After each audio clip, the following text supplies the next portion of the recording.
발화승화제 85번째. 다른 사람의 수행을 돕는 일이 곧 내 수행이름을 알고 있는가에 관한 내용입니다.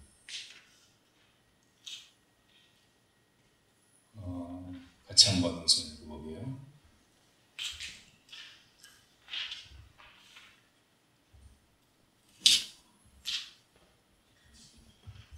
만리문 만리천 천간유수 천간월 만리하공에 구름 없으니 만리하늘 하늘이요 강마다 물을 넘치려니 일천방대에 닿을까요.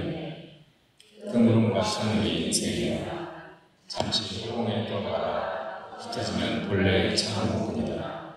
너는 물 위의 달이다. 진짜 달이 아니다. 달의 그림자일 뿐이다. 본래 하나 여기에 아무것도 없고 아무 분별도 없고 말이 없고 유무조차 없다. 이 자리는 아무것도 나뉘어 있지 않고 아무 일도 없다. 마음이 통하기 이전이요 꿈꾸기 이전이다. 이 자리가 사전의 시간축이 벌어지고자 계산과 개념의 인지가 벌어지기 전 훨씬 높은 우리 내면에서만 제가 할 수 있는 차원이다. 그러나 본래 그 하나는 결코 제자리를 따로 지키고 있지 않다. 너와 나요 나뉘고 안팎으로 나뉘며 천변만화의 삼라만상으로 벌어집니다. 일체 속에 스미고 동시에 일체를 감싸며 머금는다. 우리가 그 본래 하나에서 벗어나 제가 끄는 너와 나가 되었다는 것은 착각이요 반향이다. 내가 나로서 너가 너로서 무슨 짓을 보려 무슨 재미를 구하는데 본래 하나였던 제자리로 돌아가는 기쁨과 아늑함과 같을 수 있으며 앞서거니 뒤서거니 아니면 사라지냐 혹은 수 있을 뿐이다.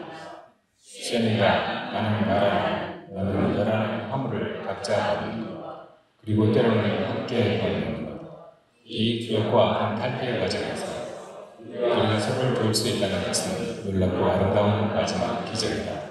서로 도울 수 있을 때 비로소 알 수 있다. 왜 우리가 첫눈에 서로 이끌렸는지 그 많은 사랑의 싸움과 슬픔이 어디에서 비롯됐는지 다시어 강물이여 구름 같은 나라에 저 높이 빛나는 한강의 날이 본래의 우리라네.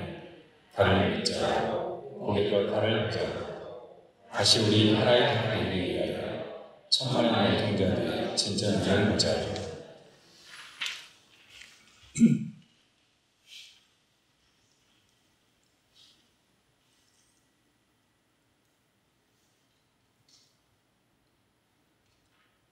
오늘 이 내용은 이해가 쉬우신 거 모르겠네요. 어디 가셨어요? 저쪽에.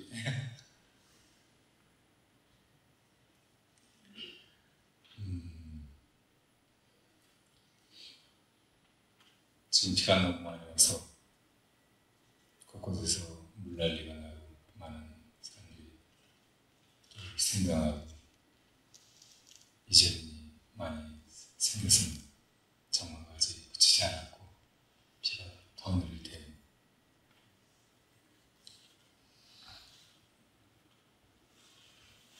왜 이럴까요? 또 어떤 때는 너무 더워서 농작물이 망가졌고 사람들이 목마름에 허덕이다가 죽어나가기도 하고 불이 나서 몇 달째 꺼지지도 않고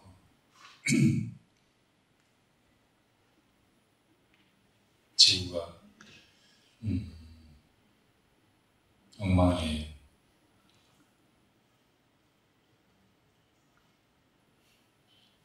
우리가 사람으로서 잘 못 살고 있어서 그런 것 같고 그래서 세상이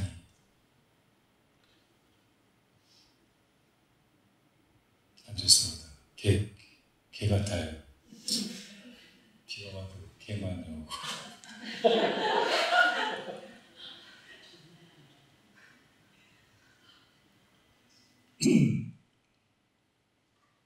개는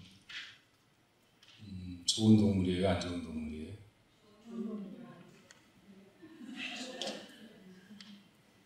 개는 개 1등이죠. 개가 개처럼 살아야 되는데 사람이 개처럼 살면 세상이 개판이 되고 개 같은 세상이 되는 것 같아요. 나라도 개 같고 대통령도 개 같고 그런 개 같다고 하는 건 나쁘다고 얘기하는 것만은 아닙니다.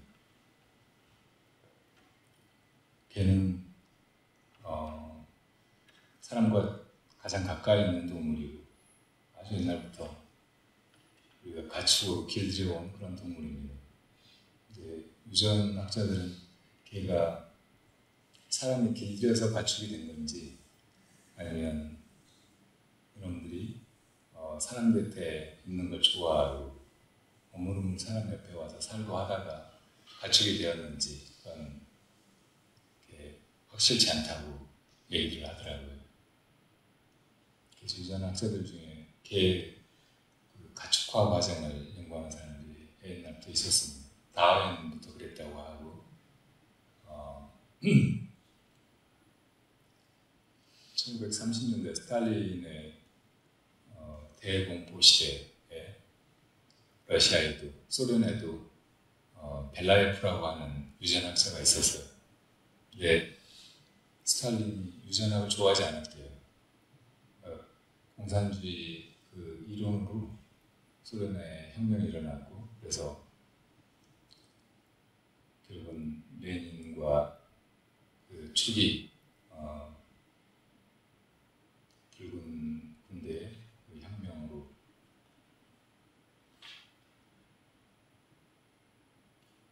이루어진 그 권력이 자기에게까지 넘어와서 자기가 그걸 마음대로 휘두르는데 유전학은 적자 생존을 이야기하는 것처럼 보였잖아요. 그러니까 이 싸움에서 공산주의가 진다든지 소련이 무너진다든지 하면은 이 공산주의론은 틀린 것이다. 적자가 아니어서 도태된 것이다. 이렇게 주장할 것 같으니까 그래서 유전학을 싫어했어요. 벨라예프 같은 사람을 잡아다가 사형시켰다고 해요. 그 동생 벨라예프가 있었어요. 그 사람은 형처럼 유전학자가 됐는데 형이 죽는 걸 보고 우선 거기를 피하기로 했어요. 모스크바를 떠나서 시베리아로 와서 시베리아의 여우들을 가지고 이 개 가축화 과정을 연구해 보기로 했어요. 다행히 시베리아는 시베리아 여우가 많았고 그 여우의 털이 목도리나 옷을 만드는데 아주 요긴하게 쓰이고 소련에서 많이 수출되는 것이라서 국가에서 그걸 경계하거나 문제 삼지 않았어요. 그래서 여기도 큰 농장에서 개들을 두 집단으로 분류해가지고 이 어떤 개가 쉽게 가축화 되는지를 살펴보기로 한 거예요. 처음에 나눌 때 이 팔까지 올라온 두꺼운 5cm가 넘는 장갑을 끼고 걔가 한 7개월 정도 됐을 때 걔가 아니고 여우가 가서 이제 막 만지고 해보는 거예요.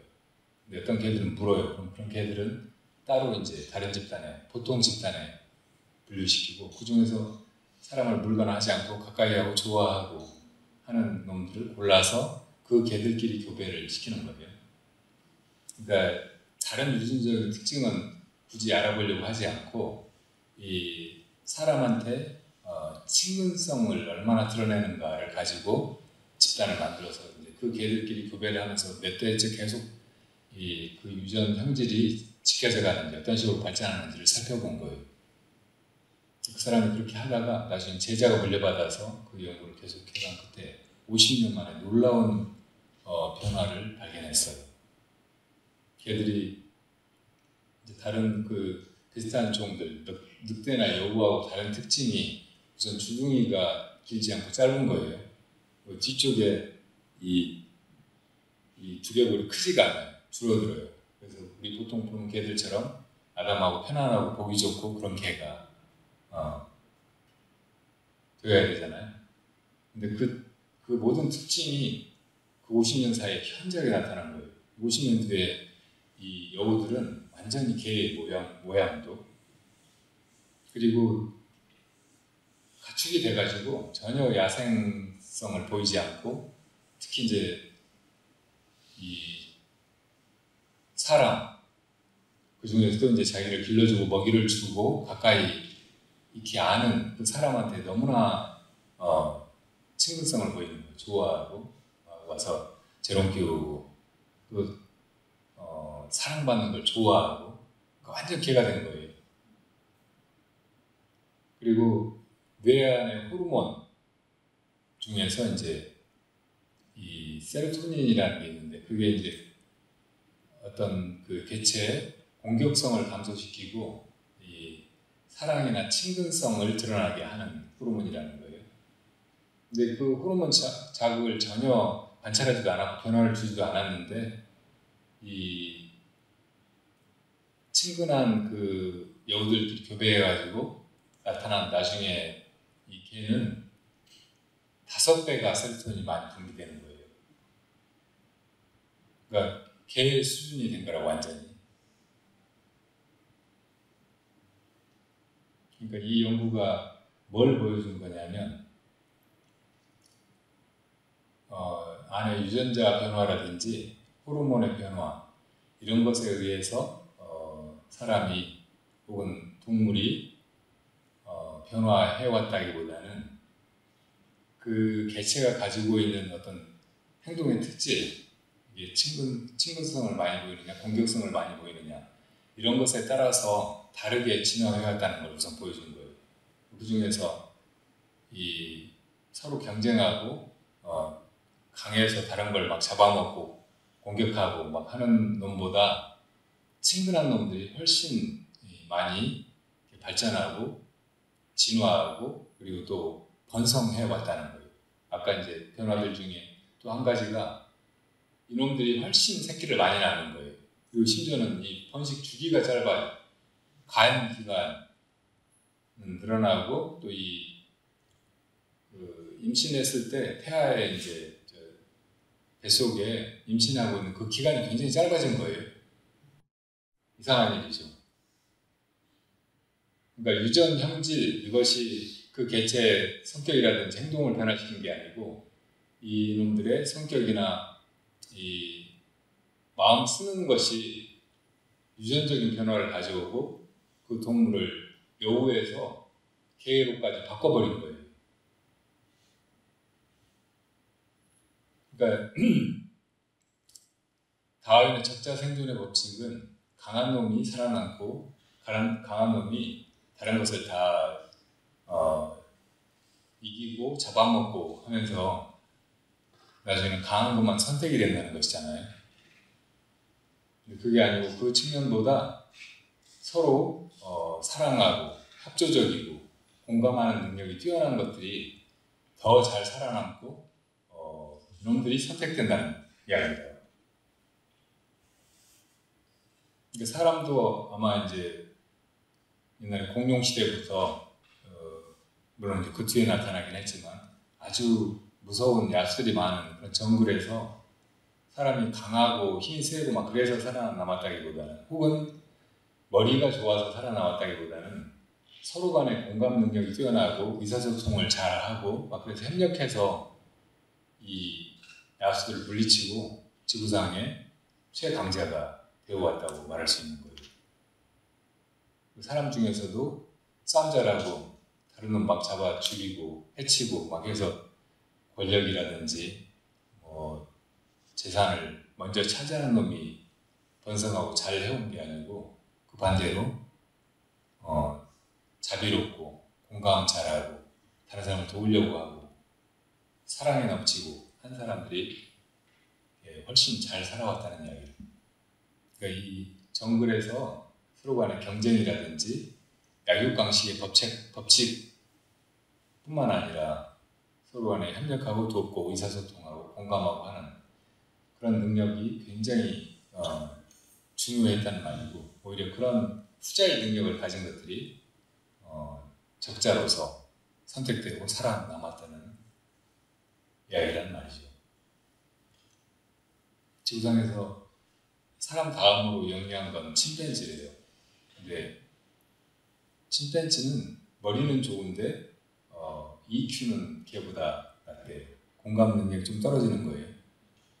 그 단적인 예를 어디서 찾을 수 있느냐면, 침팬지한테 이렇게 가리키면 이 손가락만 본다는 거예요. 근데 걔는 이렇게 가리키면 저쪽을 본대. 여러 가지 실험으로 해보면 그렇다는 거예요. 그냥 공 같은 거 던져주고 걔가 이제 그 물어보게 하는 그런 사육 방법이 있잖아요. 그럴 때 이제 공을 던지거나 혹은 어디다 숨겨놓고 사람이 이렇게 가리키면 걔는 거기로 뛰어가서 찾아와요. 걔가 그렇게 할 수 있다는 게 신기한 거래요, 사실은. 다른 어떤 동물도 그렇게 못한대요. 아주 어릴 때 이제 이렇게 보여주면 이것만 보지, 이거 가리키는 방향을 생각을 못하는 거예요. 걔가 그런 공감 능력을 타고난 상대방의 의중을 알려고 하는 그런 마음이 아주 강한 거예요.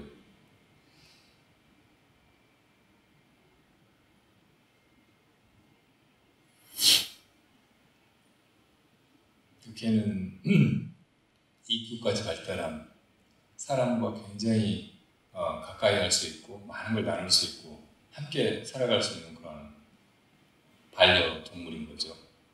많은 사람들이 실제로 인간관계에서 진정한 사랑이나 혹은 교감을 못 느끼다가 반려견을 키우면서 거기에서 이제 사랑을 느끼고 정말 걔를 사랑하게 되고, 나중에 걔 없이 못 살게 돼요.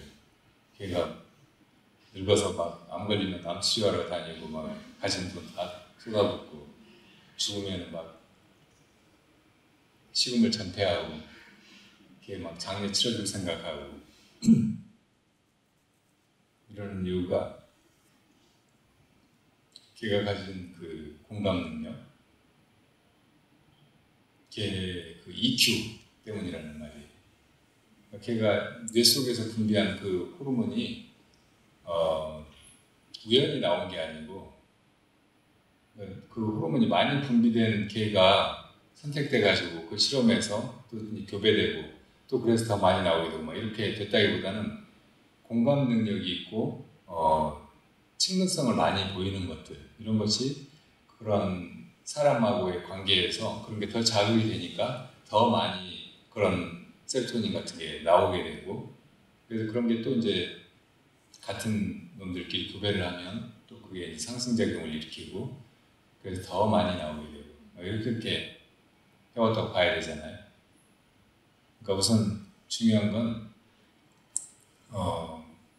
마음을 어떻게 쓰느냐, 이 마음을 그냥 이 지적으로 어떻게 쓰느냐, 그거보다 다른 존재, 다른 생명, 다른 사람과 얼마나 잘 교감하고 또 서로를 위하고 또 돌보고 보호하고 하려는 마음으로 이걸 얼마나 잘 쓰느냐, 이것이 우리를 행복하게 하고 세로토닌을 더 많이 나오게 하고 그리고 또 우리를 잘 살게, 행복하게 살게 해준단 말이지. 우리가 걔한테서 배워야 돼요, 진짜로 이런 거를. 그리고 사람으로서 살아가면서도 사람이면 다 사람이 아니잖아요. 여러 부류의 사람들이 있고 굉장히 능력이 뛰어나고 개인적으로는 특출한 사람인데 다른 사람하고 관계에서 서투르고 자기만 알고 이기적이고 소시오패스 같은 그런 행동만 보이고 막 그런 사람도 많잖아요. 그런 사람이 많은데 그런 세상에서 우리가 어떤 마음으로 살 것인가, 이걸 생각해 볼 필요가 있다는 생각이 들어요. 아까 대통령이 개 같다고 그랬는데 네, 칭찬일 수도 있어요. 근데 이 개가 누구 개인가 이게 중요한 것 같아요. 우리 개가 아닌 것 같아요. 주인한테 충성하는 개가 아니고 주인을 잘못 알고 있는, 저 미국이나 일본쯤 되는, 네, 미국으로 일본으로 보내야 될까 봐요. 제가 이렇게 이제 뭐 이렇게 정치적인 그런 편향된 얘기를 또 하면 이런 얘기 듣고 되게 막 싫어하고 거부반응을 보이고 또 절에 안 나오게 되고 그런 분도 있는 것 같아요. 근데 이것조차 공부로 생각하면 좋을 것 같아요. 살다 보면 저희가 다른 사람이 있고 어차피 남남으로 만났다가 서로 이제 이해하게 되고 친해지게 되고 서로를 위하게 되고 사랑하게 되고 그러는 거잖아요. 이런 차이, 이걸 어떻게 뛰어넘을까, 이런 차이에도 불구하고 우리가 어떻게 함께 할 수 있는가, 또 함께 하다 보면 묘운전 고운전이 들고 그래서 서로를 우리라고 인식하게 되고 나중에 우리 편이 되고 우리 편이 누가 힘들거나 위기에 처하면 내가 도울 마음도 일으키게 되잖아요. 그러니까 일단 우리라고 하는 울타리 이것을 처음에 잘 인식하고 그리고 그 울타리가 이렇게 갇힌 울타리가 아니고 점점 커지고 모든 사람을 모든 중생을 다 아우르는 그야말로 한 우리 되어야 할 것 같아요. 지금 우리 그 대통령은 애석하게도 조금 그런 인식이 부족하지 않은가, 개로서 조금 더 진화를 해야 되지 않을까 그런 생각이 들어요. 예전에 그 강남에서 물난리가 났을 때 그 지하에 이제 계단을 타고 물이 들어차가지고 장애인 2명이 있다가 거기서 못 벗어나고 위에 이제 지상에 도로 쪽으로 난 창을 뜯으려고 하다가 그렇게 못하고 거기서 빠져 죽은 일이 있잖아요. 그때 이제 그 대통령하고 시장하고 몇 사람들이 관계자들이 가서 쭈그리고 앉아서 그 지하를 창을 들여다보면서 하는 말이 너무나 놀라운 거예요. 몇 시쯤에 돌아가셔서 10시쯤에 돌아가셨습니다. 아, 주무시다가 돌아가셨구나. 어떻게 그렇게 생각을 할 수가 있어요? 이게 바로 다른 사람 처지를 너무 이해를 못하는 거예요. 머리가 뭐 그렇게 나쁜 사람 같진 않잖아요. 10시니까 잠자는 시간이고 그렇게 잠자다가 물이 차니까 거기서 거의 그냥 수장되듯이 물에 빠져 죽었을 거라고 어떻게 생각을 할 수가 있어요. 사람이 물이 들어차면 깨잖아요. 그리고 나가려고 길 쓰고 문을 열려고 할 거 아니에요. 근데 계단에 물이 다 들어차가지고 문이 안 열리는 거예요. 그러니까 거기서 어떻게든 나가보려고 창으로 막 발악을 하면서 그 창 틀을 뜯어내려고 했을 거 아니에요. 그렇게 하다가 물이 가득 차니까 거기서 어떻게 하지 못하고 죽은 거라고. 그거 왜 상상을 못해요? 그런 과정을. 그 사람 계속 수사를 해온 사람이잖아요. 그 수사도 그런 식으로 해온 거예요. 표적을 정해놓고 저럼 잡아야 돼. 저럼 잡아야 내가 승진하고 실적도 올라가고 하니까. 정해놓고 그렇게 한 거지 실제로 무슨 일이 벌어졌을까 그 인과관계 이런 거를 짐작하는 능력이 떨어지는 사람이에요. 그런 식으로 조국을 잡았잖아요. 조국을 잡고 대통령이 됐잖아요. 대통령 유세하는 과정에서 정치가 패밀리 비즈니스라고 그랬던가 뭐 선거 유세가 패밀리 비즈니스라고 그랬던가 지금 패밀리 비즈니스를 하고 있어요. 우리가 자기 가족 뭐 몇 사람, 주변에 아는 사람, 친하게 지내던 사람 그 사람들만 내 편이라고 생각하고 나머지는 다 적이고 내 알 바 아니고 그냥 죽어도 그만이고 필요하면 물어뜯을 수도 있는 사람이라고 생각하는 거예요. 그 사람이 국민의 개가 될 수 있어요? 진짜 대통령이라면 국민의 개가 될 수 있어야 된다고.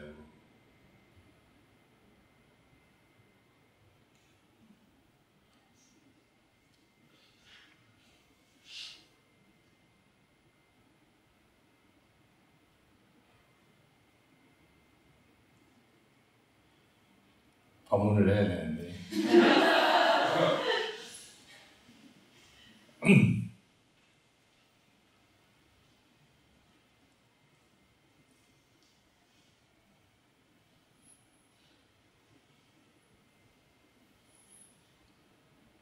이 우리가 동물로 태어나 살아가면 우선 이렇게 내가 한 개체다 그런 의식이 선천적으로 있게 되잖아요. 그래서 나와 남을 구분하게 돼요. 사람만 그런 게 아니라 동물들도 그렇죠. 태어나면. 그런데 이 동물들은 서로 개체가 떨어져 있고 다르고 분명히 네가 나가 아니고 나는 너가 아니지만 이 서로 친근하게 느끼기도 하고 또 하나로 느끼기도 하고 하는 거예요. 그러니까 근본의 자리에서 보면 우리는 전혀 나눠져 있지 않고 하나이고 너, 나 이런 건 그냥 개념에 불과하죠. 이 근본을 보지 않으면 이 타고난 이 개체의식, 나라는 생각, 남이라는 생각 이것이 사라지질 않아요. 계속 그 생각만 가지고 평생 살아가면서 이기적으로 행동하게 돼요. 내 편이 아닌 나에게 도움이 안 되는 그런 사람들을 증오하고 싸우고 그리고 거기서 이겨야 살아남는다고 생각하게 돼요.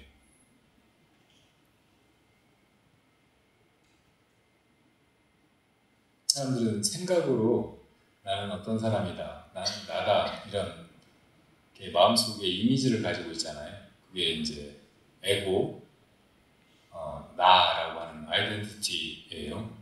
동물들은 그 정도로 개념화된 자아의식은 없어요. 근데 무엇이 깊이 이 나라는 개체의 의식이 있고 살아가는 것이 나와 다른 것 속에 어떤 때는 싸움도 벌어지고 갈등도 벌어지는 그 속에서 어떻게든 다른 것도 살려고 하고 나도 살려고 하고 그러니까 그 싸움에서 이겨야 살아남을 때 내가 죽기 살기로 싸우기도 하는 그런 존재로 자기를 인식을 하는 거죠.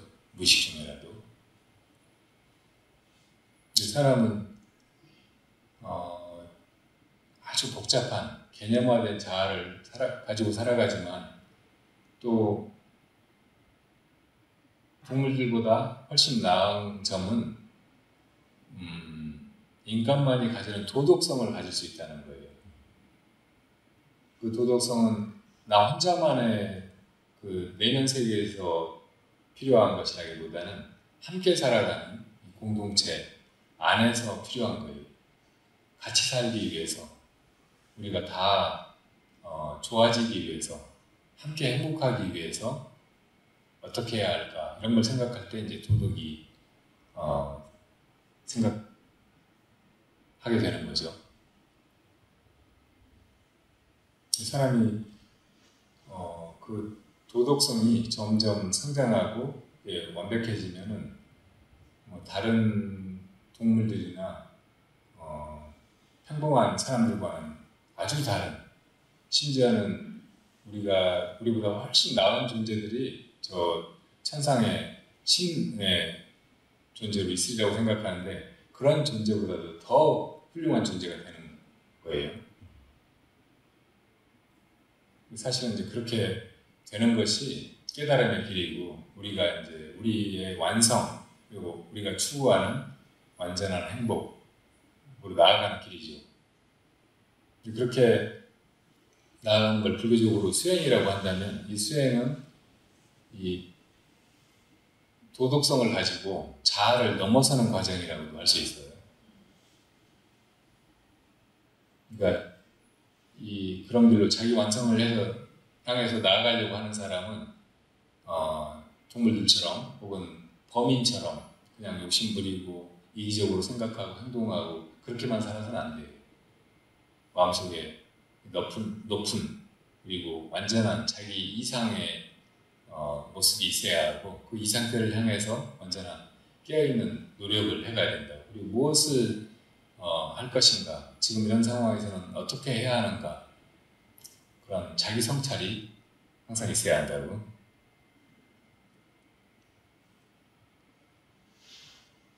본래 우리 존재는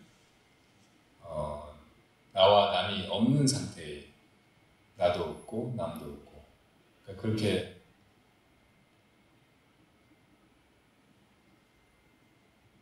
나와 남이 없는 상태, 이걸 생각하면은 아무것도 없는 상태 혹은 다 죽어버린 상태 이렇게 생각할지 모르지만, 우리가 우리 이 시간에 이제 무의식적이든 혹은 의식적이든 분별하는 그 마음의 습관이 생기지만 않으면 원래 우리가 그런 자리에 있고 지금도 그런 자리에 있는 거예요. 그런데 대부분의 사람은 태어나자마자 나는 다른 존재와 다르다는 생각을 하면서 삶을 시작하죠. 그걸 문명이라고 하고, 그 문명을 깨트리는 것이 수행이라고 말할 수 있어요.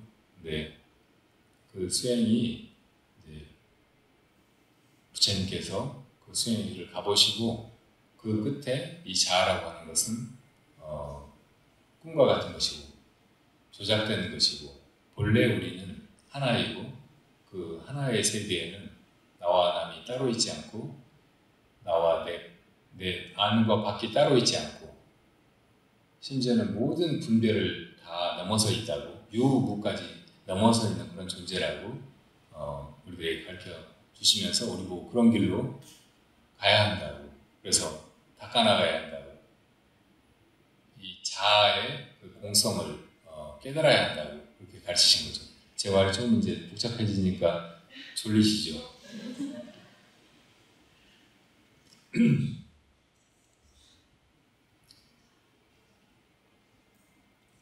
그러니까 우리가 나눠져 있지 않고 너 나가 따로 없다는 그 통찰은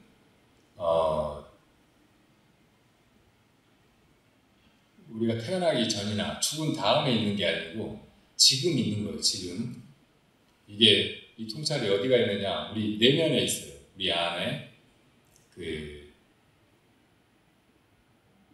우리가 정말 존재하는 그 자리에, 그러니까 우리가 이 세상 생각하고 이 세상에 내 몸뚱이가 내가 있다 이렇게 생각하면 이 차원의 세계는 4차원이잖아요.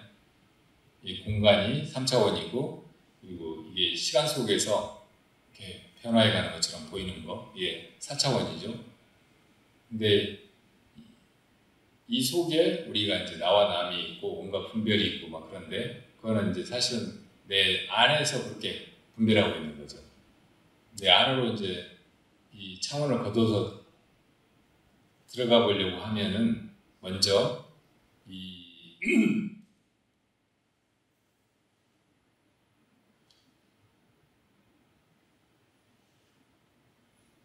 이것을 보고 있거나 혹은 이제 인지하고 있는 내 내면을 자각하게 돼요. 그러니까 이 세계는 밖에 있고 그것을 보고 듣고 감지하고 하는 내 내면의 세계가 있다고. 그러니까 여기에 이제 안팎의 구분이 있는 거예요. 근데 이 안팎을 뛰어넘어서 또 이거 전체를 보고 있는 게 있는 거예요. 그러니까 안도 자각하고 밖에 있는 것도 자각하는 그것이 있다고. 그거에 이제 5차원 너머에 그 존재를 깨달아야 해요. 그 존재가 이 빛을 드러내서 이 존재계를 드러내고 있다는 것을 통째로 살펴야 한다고. 그러니까 그게 이제 깨달음의 길이라고 말할 수 있는데, 그 길로 가야만 비로소 이제 내가 나를 넘어서게 되고 나와 남을 구분하지 않게 되고 모두가 하나라는 걸 알게 되고, 그 속에서 이제 즉히 자비로운 사랑에 가득한 그런 존재계가 펼쳐지게 되는 것이겠죠. 이게 어려워지니까 제가 구체적인 무슨 자료를 들려드릴게요. 어떤 예쁜 여자가 있었어요. 이 아이가 아주 어렸을 때부터 특출나게 예쁘고 그런데 이제 엄마는 맨날 공부만 하라고 했어요. 그런데 무슨 캠프에 갔다가 잠시 이제 연극을 만들어 가지고 막 이렇게 연기를 하는 시간이 있었는데 너무 잘하는 거예요. 다른 사람들도 다 깜짝 놀랄 정도로 너는 연기자 하면 좋겠다고. 그래서 그렇게 하고 싶었는데 엄마가 그런 거 하지 말라고. 그래서 이제 공부도 잘 안 하고 막 이러저러 하다가 결국은 이제 대학을 그런 연기 배우는 학과에 갔나 거예요. 거기서 이제 부모님하고 엄마하고 계속 갈등이 있었어요. 근데 또 너무 예쁘니까 뭐 그렇게 이제 학교에서나 또 밖에서나 여러 사람들이 이 여자를 욕심을 내고 막 사랑도 아닌 그런 관계를 요구하고 강요하고 막 그러면서 굉장히 끔찍하게 그런 이제 생활을 혐오하게 됐어요. 그래서 연기도 포기해버렸어요, 나중에는. 그런 세계에 가서 막 그런 짓 한다는 게 정말 끔찍한 일이구나 하고 느끼고. 그리고 이제 무슨 이제 사업을 해보려고 돈을 벌어야 되겠다고 뭐 이것저것 해봤는데 다 잘 안 되는 거예요. 힘들기만 하고. 그래서 이제 이 예쁜 여자가 어떤 상담사한테 온 거예요. 근데 이 상담사가 최면을 걸어서 최면 치료를 하는 거예요. 근데 최면이 이제 초기에는 영아 때 기억, 프로이트 같이 영아 때 이제 묵힌 기억을 떠올려 가지고 그걸로 이제 어떤 치료를 하게 하는 거 있잖아요. 우리 마음은 이상하게 한번 돌아보면 그 자체가 치료 행위가 돼버려요. 그러니까 우리가 이제 과거를 가끔 기억을 하고 하잖아요. 내가 기억하려고 하지 않아도 떠오르기도 하고. 그게 어떻게 보면 치료의 과정이에요. 우리가 사는 동안에 여러 가지 일들로 상처를 받고 마음에 병이 들고 마음이 뒤틀리고 왜곡되고 하잖아요. 근데 과거를 회상하면서 그때 어떤 일이 벌어졌던가 이거를 돌아보기만 해도 거기에서 많이 해소가 되는 거예요. 치유가 일어난다고. 근데 이제 우리 기억 중에는 묻혀버려가지고 떠올려지지 않는 영아 때 기억이 있잖아요. 근데 그거를 이제 프로이트가 다시 그 아이때로 돌아가게 해가지고 거기서 이제 뭐 오이디푸스 컴플렉스나 뭐 이런 것처럼 거를 극복하게 하면 이제 정상적인 성인으로 건강하게 살게 되는 것을 발견한 거예요. 그리고 그런 식의 최면 치료 중에는 이제 전생까지 떠올리게 하는 것들이 많이 있잖아요. 요즘에 이제 상당한 효과가 있다고. 뭐 예를 들어 어떤 사람이 계속 가슴이 아파요. 근데 병원에서 이렇게 촬영을 해보면 아무 문제가 없는 거예요. 지극히 정상인데 자기는 항상 가슴이 아파. 그래서 이제 최면 치료를 해보니까 전생에 자기가 화살을 맞고 가슴에 화살을 맞고 죽은 거예요. 아, 그랬구나 하고 이제 알게 되는 순간 이상하게 통증이 사라져 버리는 거예요. 이런 게 이제 최면 치료라고. 근데 지금 이 예쁜 여자를 치료하게 된 상담사는 그런 식으로 하는 게 아니고 그냥 어린 시절로 그냥 돌아가 보게 하는 거예요. 어린 시절로 돌아가 보라고 하면은 어떤 사람은 들어가 가지고 막 여기가 불이 타는 지옥같이 느끼는 거, 발을 딛을 수가 없다고. 그 어린 시절의 기억의 땅에 막 울면서 막 고함 지르면서 그렇게 끔찍해하는 사람도 있어요. 근데 이제 이 아가씨의 경우에는 이제 그런 식으로 어린 시절로 돌아가게 해보니까 그냥 엄마한테 막 계속 공부하라고 강요를 듣고 자기가 하고 싶은 거를 편안하게 하지 못했던 것, 그런 것이 떠올라요.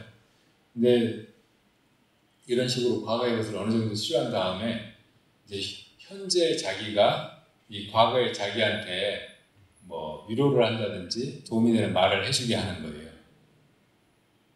그리고 여기서 멈추지 않고 또 이제 미래의 자기 혹은 완전한 자기 혹은 근원의 자기 그거를 떠올리게 해가지고 그 자기가 지금의 자기한테 또 조언을 하게 하는 거예요. 이게 놀라운 거예요. 그러니까 이 아가씨는 그 전에 뭐 이렇게 수행을 해보거나 혹은 이 인생에 대해서 그렇게 막 깊이 성찰을 해본 사람도 아닌데 너무나 놀라운 얘기를 막 하는 거예요. 자기한테 해주는 거예요. 그 거의 법문 같아서 제가 지금 이제 여러분들한테 들어보자고 하는 거예요. 틀어줄게요.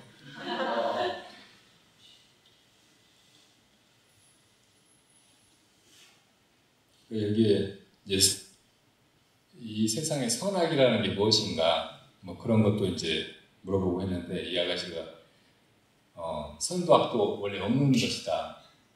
그런데 왜 우리가 살면서 다른 사람의 악행이나 받아들이기 힘든 너무나 나를 아프게 하는 그런 고통에 시달려야 되느냐 이렇게 말하니까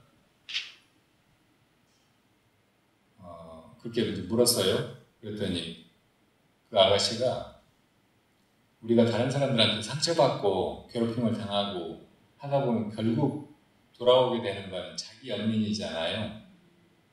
결국은 내가 정말 가엾고 불쌍하구나 이렇게 느끼면서 자기를 사랑하게 된다는 거예요. 그리고 그렇게 자기를 사랑하는 마음이 충분하고 넘쳐나면 다른 사람을 향한 사랑, 이 세상 전체를 향한 사랑, 인생을 그렇게 향한 사랑으로 그렇게 이제 나오게 된다는 거예요. 그러니까 그 사랑을 배우려고 그렇게 힘들고 어려운 일을 당하고 다른 사람한테서 괴롭힘도 당하고 그렇게 된다는 얘기를 자기한테 해주는 거예요. 뭐 이런 식이에요. 자, 들어봐요.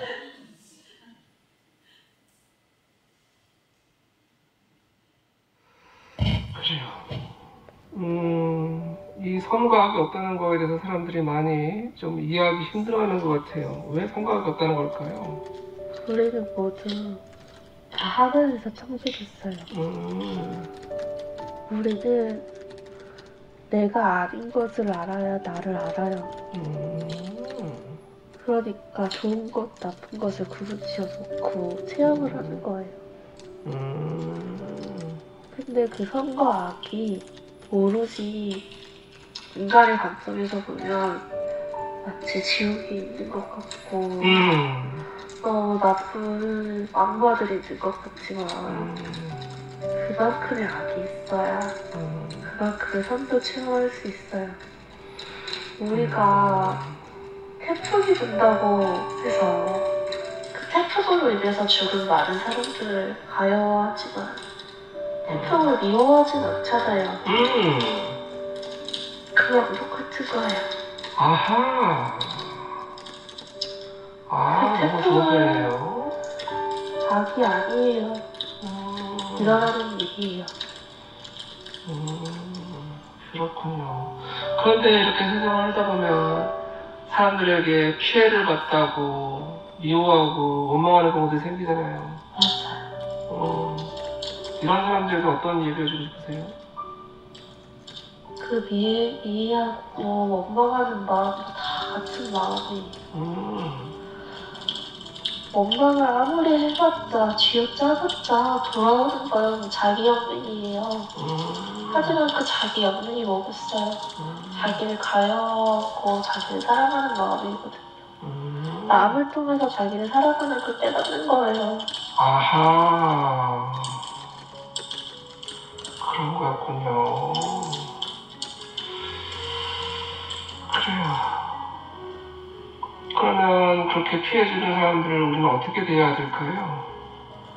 바라봐요. 바라본다. 가만히 관찰해요. 상처를 받을 게 있으면 있는 그대로 받아들이고 상처를 받아보는 거예요. 눈 감고 들어보세요. 그러려고 앉아서요. 좋아요. 우리는 도대체 어떤 목적으로 이 세상에 온 걸까요? 체험을 경험하고 근데 그걸 통해서 체험을 경험을 했다고 졸업하는 게 아니라 결국은 우리는 하나라는 걸 알아야 돼요. 사실 너와 나는 다른 것 같지만 우리 모두 이 시대에서 같이 만나는 모든 사람들 다 옷깃을 스치는 사람들까지 다 위에서는 다 알고 지낼 수 있어요. 그렇군요. 다 하나예요. 다 계획하고 이런 체험을 해서 나도 느낄 거야 라는 걸로 이렇게 넓게 퍼져 있는 거예요. 그래요. 이 과정에서 더 앞선 사람과 뒷선 영혼도 있는 걸까요? 앞선 영혼과 뒷선 영혼? 네, 있어요. 아, 그렇게요? 어떤 차이가 있는 걸까요? 사실 앞서거나 뒤서거나를 하나로 봤을 때는 의미는 없지만 우리가 각자 여기 와서 겪어야 될 레벨이 있어요. 그 강도와 난이도가 그 영혼의 성숙도랑도 관련이 있어요. 좋아요. 어떤 사람들은 남들보다 더 힘든 고난과 괴로움을 삶을 체험하는 것 같아요. 그럼 어떤 영혼일까요? 그런 걸까요? 그걸 감당할 수 있을 영혼과 같잖아요. 같이 회의를 해요. 회의를 하는데 그걸 감당할 수 있는 단단한 영혼들은 그걸 체험할 수 있어요.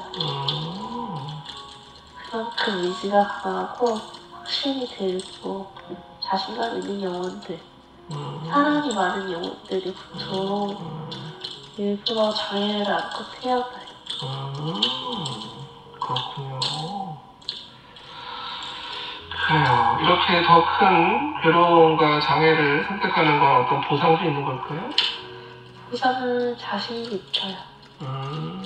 그렇군요. 자신의 지혜와 자신의 사랑이 더 커지는 걸 느껴요. 문제는 이렇게 본인이 선택해서 왔음에도 인간의 몸을 입으면 그걸 알지를 못하잖아요. 이런 괴로움 속에 있는 그 자신을 알지 못하는 사람들에게 어떤 이야기 해주고 싶으세요? 사회가 힘들어할수록 사회가 조금 더 힘들어진다, 경제적으로 힘들다, 전쟁이 발발하고 사회적으로 문제가 많아질수록 그런 문제가 우리에게 자연적으로 일어나는 이유는 사람들이 조금 더 내 내면에 관심을 기울이라는 메시지예요. 왜 내면에 관심을 기울이는 걸까요? 본인들이 체험을 하러 왔으면서도 체험을 못하니까요. 어떤 체험을 해야 되는 게 맞는 걸까요? 인간으로 태어난 건 엄청나게 고달픈 일이에요. 세상에 자발적으로 태어났다는 것 자체만으로도 엄청난 용기를 가진 영혼이에요.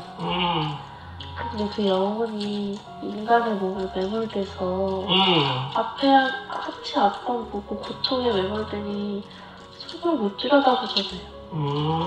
그러니까 뭔가 초월적인 아무것도 할 수 없는 무기력을 주는 거예요. 내 힘으로는 아무것도 할 수 없구나.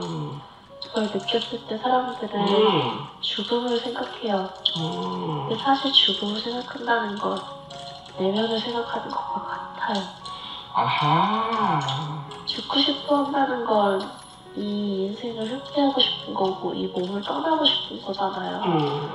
우리는 모두 무의식적으로 죽고 싶을 때 무의식이 알고 있어요. 내 자아는 죽으면 편해질 거라고 알고 있어요. 왜냐면 그 생을 한번 갔다 왔거든요. 아하. 그러니까 그 인간으로 태어나지 않았을 때를 더 존경하는 거예요. 그러면서 죽음에 대한 고찰을 하고 자신의 삶을 회피하면서부터 자신의 내면을 들여다볼 수 있어요. 아하. 그렇군요.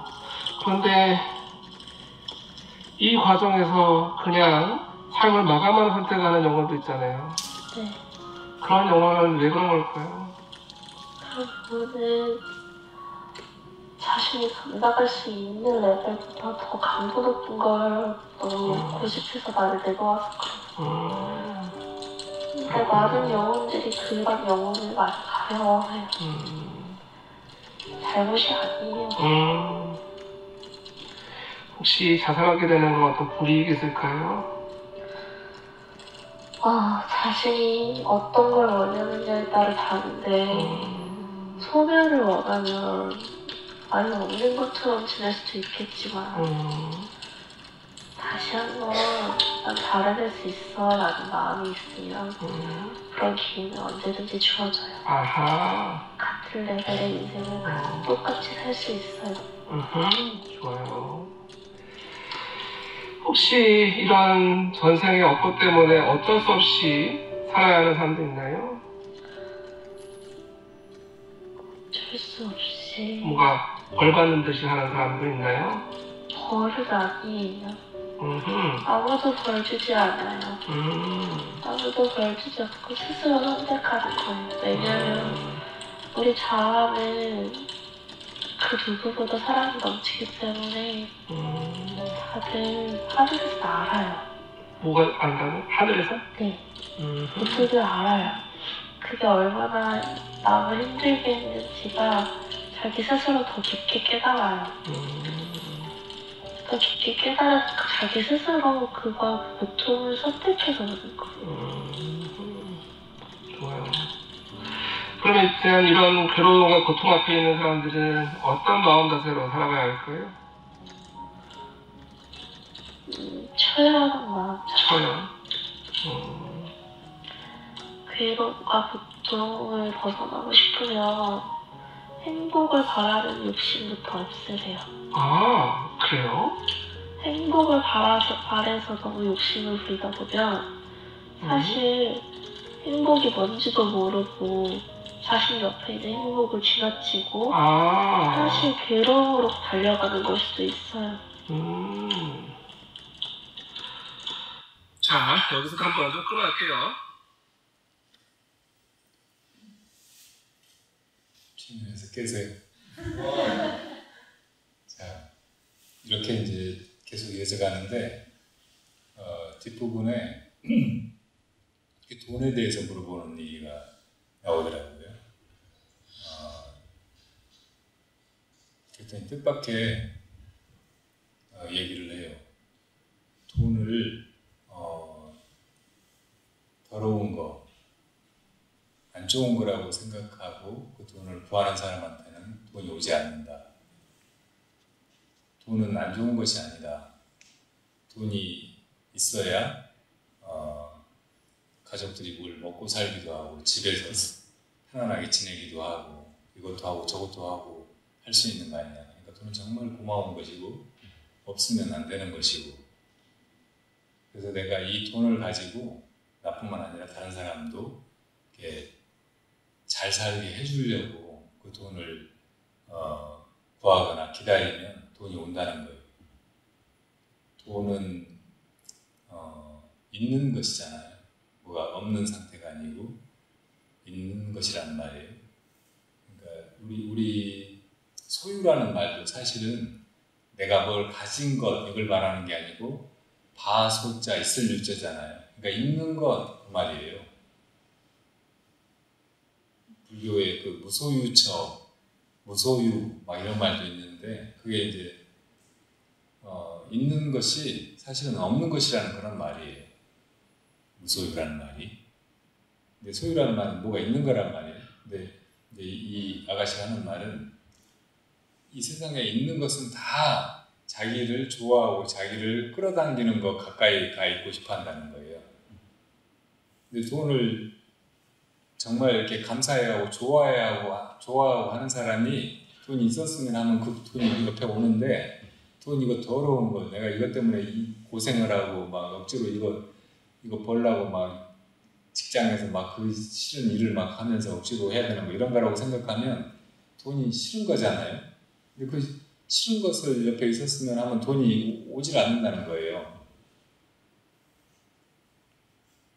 여러분 중에 혹시 돈 때문에 고생하고 돈을 더 벌고 싶어 하는 사람은 이 사람의 이 놀라운 조언을 귀담아 들으면 좋을 것 같아요. 저번에 제가 우리가 사는 거는 혼자 사는 게 아니고 다른 사람과 더불어 사는 거, 그래서 다른 사람을 살리는 거, 살림이라고 했잖아요. 집안에서 엄마가 살림을 하는 거예요. 그런 건 가족들이 이제 함께 다 잘 살게 돕는 일이에요. 살림하느라고 이제 음식도 만들고 집안도 청소도 하고 사람들 또 힘든 상황이면 어떻게든 그 괴로움에서 벗어나게 해주려고 가진 일을 다 하잖아요. 어떤 데는 희생도 하고, 어떤 데는 내 행복을 포기하고, 내 삶을 포기하고 다른 존재를 살리려고 한다. 이게 바로 살림인 거죠. 그리고 나라도 살림을 하고 있어요. 원래 나라가 생겨난 게 홍익인간 하려고 당군이 세운 것이잖아요. 모든 사람을 다 잘 살고 그걸 도우려고 나라를 만든 거란 말이에요. 나라 살림을 해야죠. 국민을, 백성을, 온 생명을 다 잘 살게 도와주는 그런 일을 해야 된다고. 그러니까 국가 경제, 세계의 경제가 그렇게 돌아가야 돼요. 근데 이 경제학 하는 사람들은 이거 돈 버는 방법, 이 돈 버는 이 아수라장의 세계에서 있는 여러 가지 규칙, 이런 걸 배워가지고 자기가 돈 버는데 이 경제학을 쓰려고 하는 거예요. 경제학자라고 하는 사람들도 나라 살림 한다고 하면서 어떻게 하면 우리나라가 손해 안 보고 다른 나라 걸 많이 벌어와가지고 우리나라가 잘 살게, 돈을 더 많이 가지게 만들까, 이렇게 연구하거나 그 정도만 해도 다행인데 이 자리에서 내가 어떻게 돈 벌어볼까 이렇게 생각하면서 경제학자라고 경제관료라고 그러고 있는 거잖아요. 그러니까 될 리가 없죠. 살림이 제대로 될 리가 없죠. 사람들이 그 속에서 선진국이 된다든지 국민소득이 3만 불, 4만 불 이렇게 된다고 해도 행복하지가 않은 거예요. 잘 사는 것 같지가 않아. 사는 게 편치도 않고. 그리고 국가 경제가 잘못되고 있는 국가의 살림이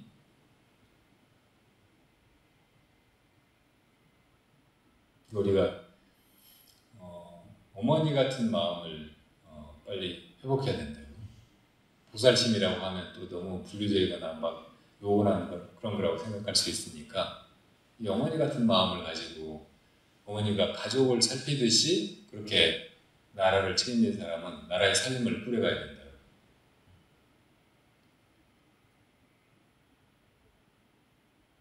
걔도 그렇게 이제 가족의 일부라고 생각하고 가축이 되어가지고는 가족 전체를 위해서 할 일을 하잖아요. 어떤 때는 혼신의 힘을 다해 자기를 희생하기도 하고, 어떤 미국의 젊은 사람이 어디 숲속에, 그러니까 오지에 가가지고 탐험하면서 이렇게 여행을 하는데 곰이 텐트로 온 거예요. 근데 개를 항상 가지고 다녔어. 근데 자기는 너무 겁나가지고 이제 총을 챙기고 와가지고 그 곰을 겨누고 있는데 내가 저 곰을 쏠 수 있을까? 쏘아도 걔가 곰이 단박에 쓰러질까? 총 맞은 채로 와가지고 나를 덮치지 않을까? 뭐 그런 생각 때문에 온몸에 땀이 막 흘렀대요. 근데 걔가 나가가지고 죽기 살기로 덤벼들진 않는데 막 짖고 막 그러니까 곰이 슬금슬금 불어나고 꽁무니를 빼더라는 거예요. 걔가 그렇게 할 줄 아는 놈이라고.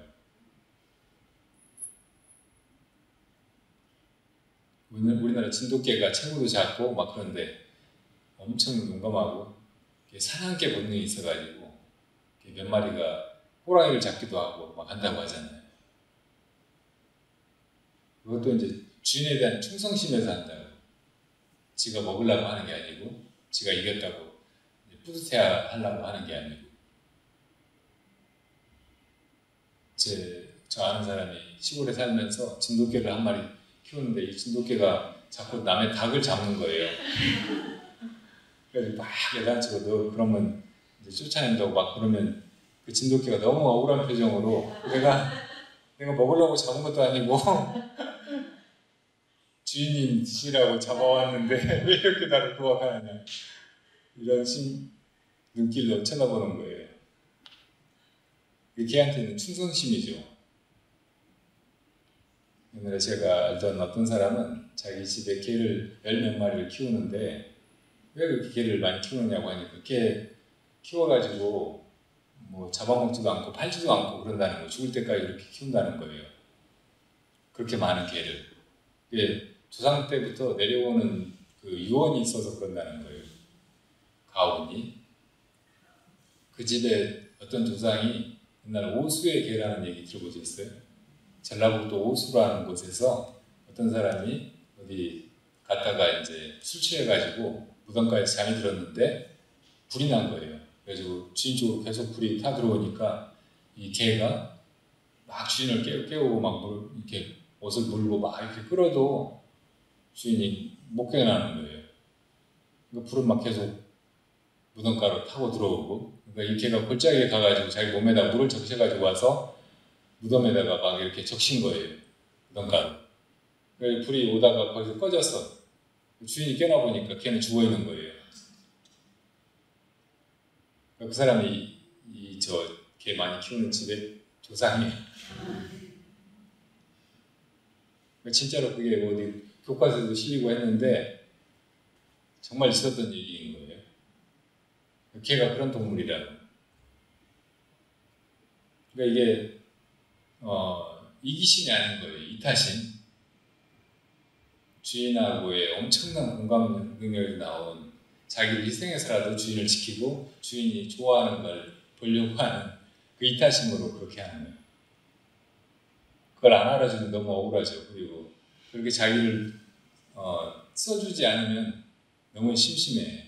그러니까 걔들 막 이렇게 공 던져주고 그 물어오라고 하면 너무 좋아하는데 공 안 던지고 가면 시무룩하고 막 빨리 던져달라고 막 부채고.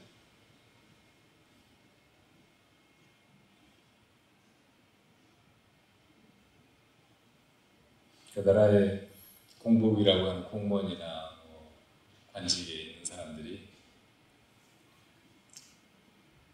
그런 마음을 걔한테도 좀 배워야 되지 않겠어요?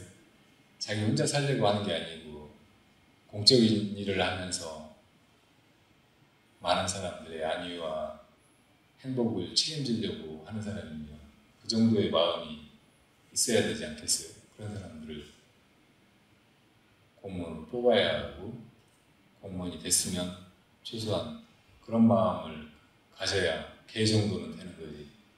개만도 못한 마음을 가지고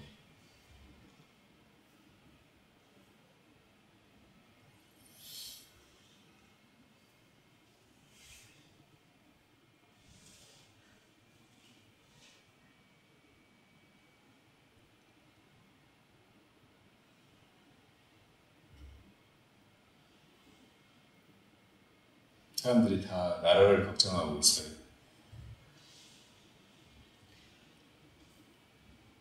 세상이 다 걱정스럽죠.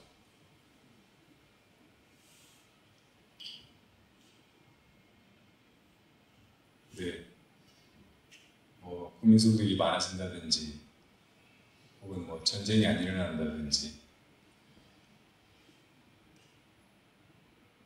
이 정도를 가지고 인간이 행복해질 것 같진 않고, 그리고 우리가 서로를 믿고 살 수 있을 때, 내가 뭘 좀 잘하고 못하고에 관계없이, 내가 더 많이 가지고 적게 가지고에 관계없이 우리가 서로를 믿고 의지하고 함께 나누고 함께 해나가고 그럴 수 있으면 그게 좋은 나라고 좋은 세상이고 그러지 않겠어요?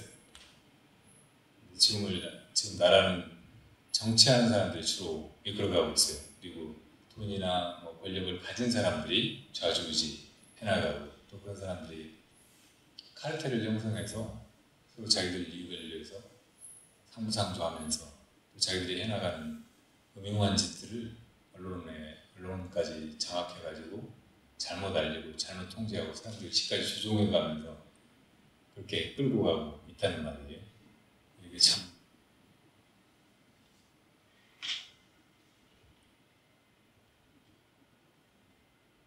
너무나 보기도 딱하고, 생각하면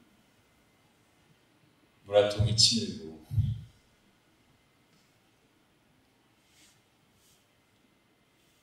그런 일인데,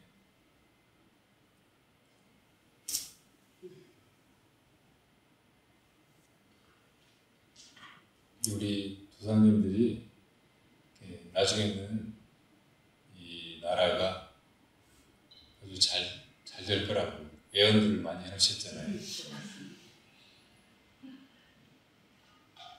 하나스님께서 옛날에 제천에 덕주사라는 절이 있는데 거기서 그런 예언을 하셨대요. 그쪽에 월악산 아래 물이 가득 차고 그 물에 달 그림자가 비치면 그 뒤로 한 30년 지나서 여자 임금이 나오고 여자 임금이 나온 뒤 3, 4년 뒤면 통일이 될 거라고 하셨다는 거예요. 근데 그때는 충주댐이 없었어요. 월악산 밑에 물이 찬다는 것이 사람들이 이해를 할 수가 없었어요. 근데 그 뒤로 정말로 그런 댐이 생긴 거예요. 그리고 30년 뒤에 2013년도에 박근혜 여자 임금이 나왔어요. 근데 3, 4년 뒤에 통일은 안 됐잖아요. 근데 요즘에 그걸 다시 새기는 사람이 이게 예언이면 3, 4는 3 내지 4가 아니에요. 그리고 34도 아니에요. 그럼 뭐냐? 3 곱하기 4예요. 네. 28 청춘, 이게 28살이 아니잖아요. 2 내지 8살도 아니고 28, 16세를 말한다고. 그리고 하루 24시간을 우리 경전이나 어록에 보면 하루 2죽시 중에 화두가 끊이지 않게 들어야 된다고 합니다. 2죽이 뭐예요? 12시, 자축인묘 진사오미 신유술에 이 12시 가운데 이 뜻이라고. 2시부터 6시 사이가 아니고. 그러니까 여자 임금이 나오고 3, 4년 뒤에 통일이 된다. 이건 뭘 말한 거예요? 12년 뒤에 통일이 된다는 말이라고. 그러니까 2013년도에 박근혜가 임금이 됐으니까 2025년이면 통일이 된다는 말이에요. 근데 아까 스님 말씀하신 그 네. 무식연구소에 그 출연 그거 할 때요. 거기서 굉장히 많은 분들이 이거 들어보셨어요? 저는 그걸 늘 보는데 그래요? 굉장히 많은 분들이 통일해서 네. 그뿐이 아니에요. 네. 그분이 그러셨는데 네. 그런 식으로 얘기를 하죠. 네. 그러니까 맞아요. 네. 이 모든 게 다 마음에서 벌어지는 세계라면 우리 마음 깊은 곳에서는 이미 그런 것을 알고 있을 수도 있거든요. 이 3세가 다 그 마음 가운데 들어있고 그래서 이제 거기에 뭐 그런 이제 체면을 통해서 접속을 하든 아니면 어떤 영매를 통해 가지고 샤머니즘적인 방법으로 접속을 하든 아니면 타나스님 같이 이제 수행과 또 주역 뭐 이런 것을 통해서 얻어진 해안을 통해서 접속을 하든 거기서 나온 메시지가 무시할 수 있는 게 아니에요. 그리고 서로 다 통하고 막 한다면 이거는 상당히 믿어도 된다고요. 제가 옛날에 지리산 쪽에서 선원에 다닐 때 거기서 이제 주변에 어떤 절들에 가서 이제 노스님들도 만나고 또 나중에 창학동에 갔다가 거기서 그 창학동 훈장 같은 분이 격압유록을 펼쳐가지고 막 이렇게 우리나라에 벌어졌던 일을 거기 나온 내용하고 이렇게 연결시켜가지고 설명을 하더라고요. 근데 분단이 된 거는 일제 치하에 있다가 해방이 되고 분단이 된 거는 38가라고 지어놨어요. 38 하면 뭐가 생각나요? 38선. 네. 그리고 그 개송이 문자가 판문점이야, 판문점. 왜 이게 38가냐면 8획짜리 글자 3개를 가지고 지은 노래라 38가인 거예요. 한자로 하면 8획이거든요. 문자 8획이죠. 점, 이것도 8획이란 말이에요. 그 판문점을 어떻게 알아가지고 조선시대에 격암이 누구죠? 이름이? 그분이 그걸 노래를 지었을까? 근데 거기까지 들을 때는 이건 나중에 38선 생기고 나서 조작해서 거기다 끼워 넣은 거 아닌가? 이런 생각도 했거든요. 근데 나중에 또 이제 통일된 데가 나오는 거예요. 통일 때는 그것도 이제 개성으로 되어 있는데 다른 건 생각이 안 나고 이제 마지막 통일되는 시기 그것만 이제 생각이 나요.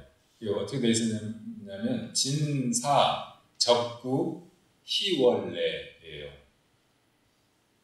그러니까 진사가 해예요, 해. 내년이 무슨 해예요? 갑진년. 그리고 그 다음에 2025년이 을사년. 그러니까 진년에서 4년 사이에 이게 벌어지는 일이라는 뜻이에요. 진사니까. 거기는 진사가 아니고 용사로 되어 있어서 용사. 근데 용이 진이잖아요. 적구는 달을 이제 달로 이렇게 자축이면 이렇게 해보면 그때가 8월인가 10월인가 그렇대요. 10월이래요. 10월. 그리고 희월은 기쁘리의 달월이야. 달이 기쁘게 웃는 날, 보름. 그러니까 을사년 음력으로 10월 15일에 통일이 된다고 거기 있는 거예요. 그러니까 이거하고 이제 타노스님 예언하고 또 이제 그렇게 맞추면은 그럴 것 같잖아요. 틀리면 말 거예요. 어쨌든 우리가 다 통일을 바라면 통일이 된다고. 그리고 과거에도 이제 뭐 수많은 일들이 벌어지고 뭐 전쟁도 벌어지고 뭐 일제 식민지가 됐다가 해방도 되고 막 이래저래 그렇게 불행한 일이 많이 있었지만 아까 여기 이제 그 무식 그 체면 걸어가지고 한 거기에서 나온 얘기 중에 하나가 이 세상에 많은 불행이 있잖아요. 이것이 결국은 우리가 우리 내면으로 돌아가게 하고 또 우리가 다 하나라는 것을 깨닫게 하는 그런 과정이라고 했단 말이에요. 우리가 각자 다 이제 자기 삶에서 겪은 수많은 불행, 고통 이런 것도 그렇고 그런 걸 특별하게 많이 겪는 사람 역시도 그게 이제 수행으로 나아가라고 더 이제 힘있게 밀어주는 일들인 거예요. 우리가 다 하나라는 것을 깨닫는 거기로 들어가는.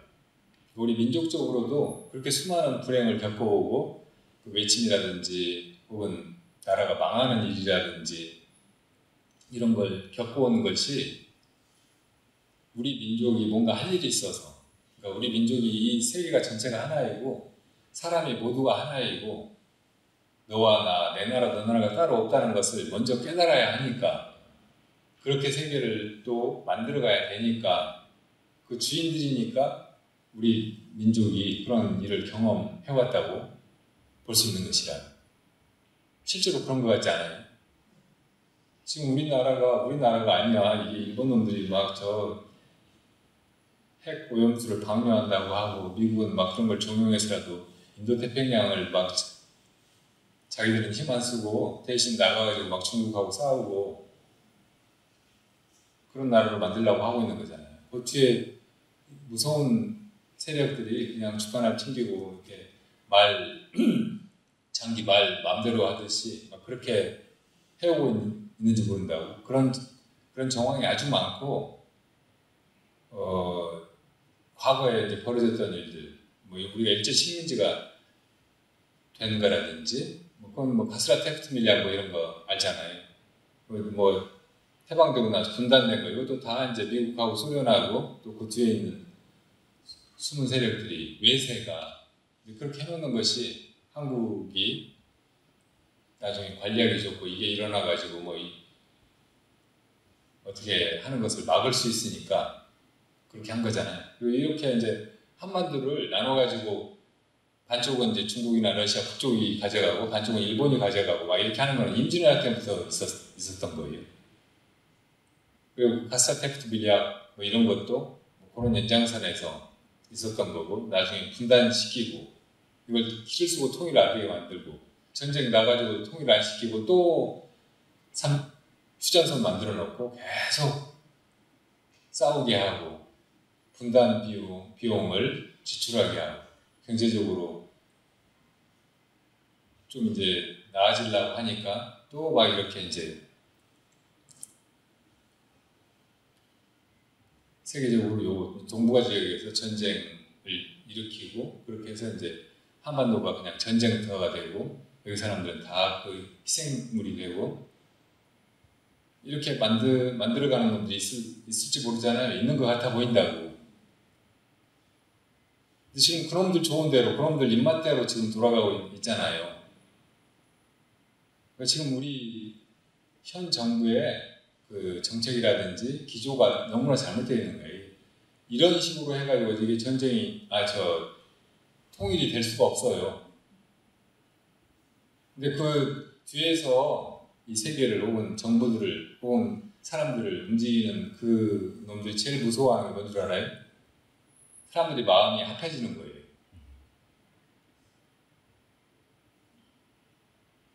그러니까 구한말에 막 청일전쟁 벌어지고 노일전쟁 벌어지고 뭐 동학이 일어나고 막 이래저래 할 때 제일 무서워했던 게 뭐겠어요? 동학이라고. 어떤 때는 이제 의도적으로 뭐 갑신정변 같은 걸 일으켜가지고 자기들이 입맛대로 만들어 보려고 한다. 갑신정변 그 주역들 사진 봐봐요. 다 이렇게 하고 있어요. 이게 뭔 줄 알아요? 그 움직이는 세력들이 서로 이제 자기들이 같은 세력이라는 것을 알리는 신호라고. 나폴레옹도 이렇게 하고 있는 사진이 있고 마르크스도 이렇게 하고 있는 사진이 있어요. 갑신정변 주역들이 다 이렇게 하고 있고 미국의 워싱턴이나 뭐 건국의 주역들도 이렇게 하고 있는 사진이 있고 스탈린도 이렇게 하고 있는 사진이 있고 김일성도 이렇게 하고 있는 사진이 있고 사진 찾아보세요. 다 있어요. 갑신정변 실패했잖아요. 그런들이 그렇게 한다고 조종하는 데 다 되지는 않아요. 국민들이 다 한마음이 돼가지고 어떤 식으로 밀고 나가면 어떻게 못하는 거예요. 우리나라 계속 뭐 이승만 때부터 독재가 이어져 오고 이래저래 한 것도 어떤 때는 무너졌잖아요. 그놈들이 이제 발을 빼거나 혹은 뒤를 봐주지 않으니까 무너진 것도 있는데 4.19에 의해서 무너지고 또 6월 항쟁으로 바뀌고 촛불 집회에 바뀌고 이렇게 돼왔다고. 이게 한국에만 있는 일이에요. 이게 제일 무서운 일이라요. 그러니까 우리가 저놈들의 조종이라든지 의도대로 놀아나면 안 되고 우리 마음이 하나가 돼야 한다고. 우리가 왜 하나인지 그걸 마음속 깊이 느껴야 돼요. 그리고 술 먹고 막 같이 어울려 춤출 때만 느끼는 게 아니고 맨정신으로 느끼는.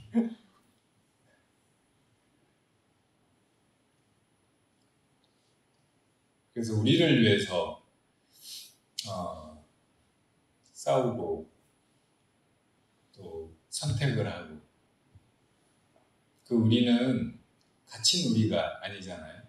우리 나라 사람들만 혹은 뭐 경상도 사람들만 우리라고 할 수가 없다고. 그걸 조금만 넓히면 모두가 다 우리고 세계가 다 우리고 모든 생명들이 다 우리고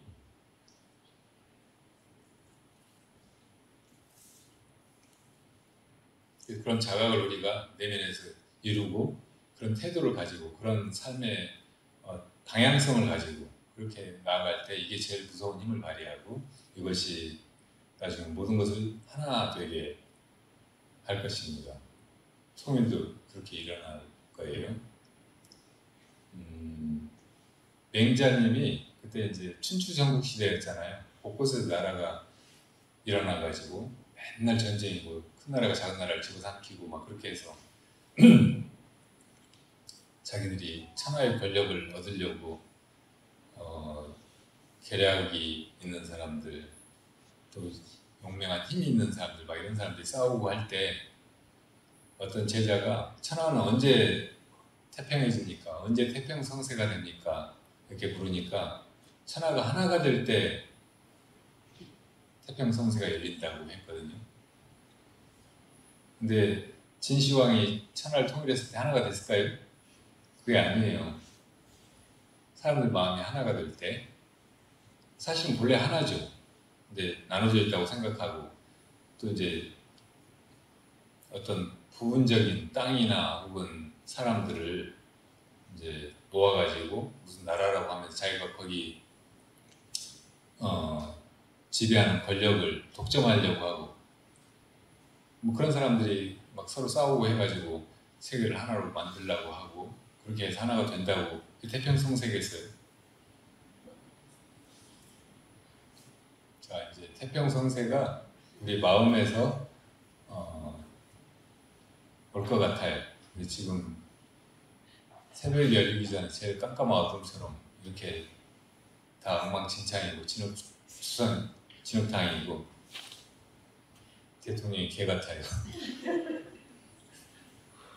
자, 우리가 다 마음을 열고 합해가지고 뭐 개도 좋은 개 역할을 하게 하고 투표를 잘해야 돼요. 네. 제가 지금 한 말씀 드리는데요. 죄송한데요. 토미 더글라스의 아우스랜드라는 영상이 아주 짧은데 그걸 우리 여기 다 계신 분자들이 한 번씩 봤어요. 네. 그 이따가 오후에 질의응답 시간에 조금 부분적으로라도 보자고요. 그리고 또 애기들도 많아요. 네, 또 하실 말씀. 네.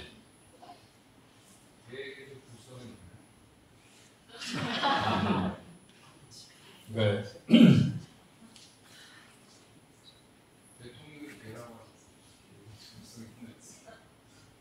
옛날에 그 송광사에 강원에 지낼 때 우리가 이제 그 도성당이라는 교수님이 한 분 살고 계셨는데 그분을 가끔 가서 이제 이렇게 이것저것 도와드리고 했어요. 근데 한때는 그 도성당이 이제 벽이 무너져가지고 이쪽에 문이 있는데 그 무너진 담으로 이렇게 이제 이렇게 속으로 기어 들어가든가 그렇게 하면 이제 들어갈 수 있게 됐어요. 밑에가 이렇게 무너져가지고. 근데 많은 경우에 그 도성당 문이 잠겨 있는 거예요. 그럼 우리가 이제 그 밑에 개구멍 같은 데로 다니면서 이제 이것저것 하고 했거든요. 근데 저는 이제 그때 도성당 안에 있었는데 어떤 강원 스님이 들어오려고 거기서 이제 개구멍으로 들어올까 문을 두들까 막 왔다 갔다 하더라고요. 그러니까 어떤 스님이 들어와 그 개구멍으로 들어와 걔도 불성이 있으니까. 간단한 것은 제 불성이 당연히 있죠.